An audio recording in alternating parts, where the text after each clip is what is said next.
વાલપુરા ગામના ખેડૂતે અર્બુદા સેવા સહકારી મંડળી સામે થરા પોલીસ સ્ટેશનમાં અરજી કરી। થરા બનાસકાંઠા જિલ્લાના ઓગળ તાલુકાના વાલપુરા ગામના ખેડૂતે અર્બુદા સેવા સહકારી મંડળી સામે છેતરપિંડી કલમ 420 થઈ હોવાનો આક્ષેપ કરતા થરા પોલીસ સ્ટેશનમાં લેખિત અરજી આપી છે। ખેડૂતના જણાવ્યા મુજબ મંડળી દ્વારા કરવામાં આવેલી કામગીરીમાં ગેરરીતિ અને વિશ્વાસઘાત થતા તેને આર્થિક નુકસાન થયું હોવાનું અરજીમાં જણાવવામાં આવ્યું છે। આ મામલે જવાબદાર વ્યક્તિઓ સામે કાયદેસરની કાર્યવાહી કરવા તેમજ સમગ્ર ઘટનાની નિષ્પક્ષ તપાસ કરવાની માંગ કરવામાં આવી છે।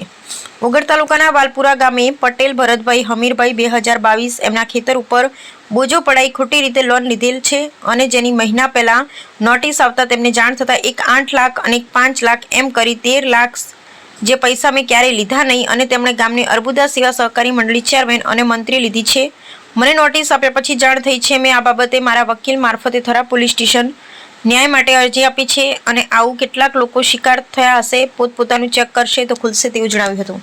અહેવાલ નામજીભાઈ રાયગુર બનાસકાંઠા। પટેલ ભાભી અમિતભાઈ હું ગામ વાલપુરાનો અને મારી ઉપર ખોટી લોન થયેલી છે અર્બુદા મંડળીની।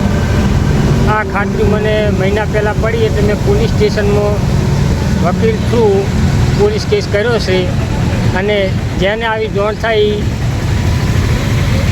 એ કેસ કરીએ કેમ ન્યાય માટે। મારું નામ પટેલ ભરતભાઈ અમીરભાઈ, ગામ વાલપુરા છે।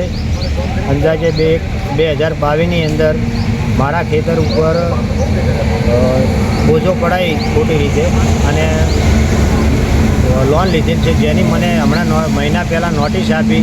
2 નોટિસ જેમાં એક 8 લાખ અને એક 5 લાખ એમ કરી 13 લાખ જેના જે પૈસા મેં ક્યારેય લીધેલા નથી।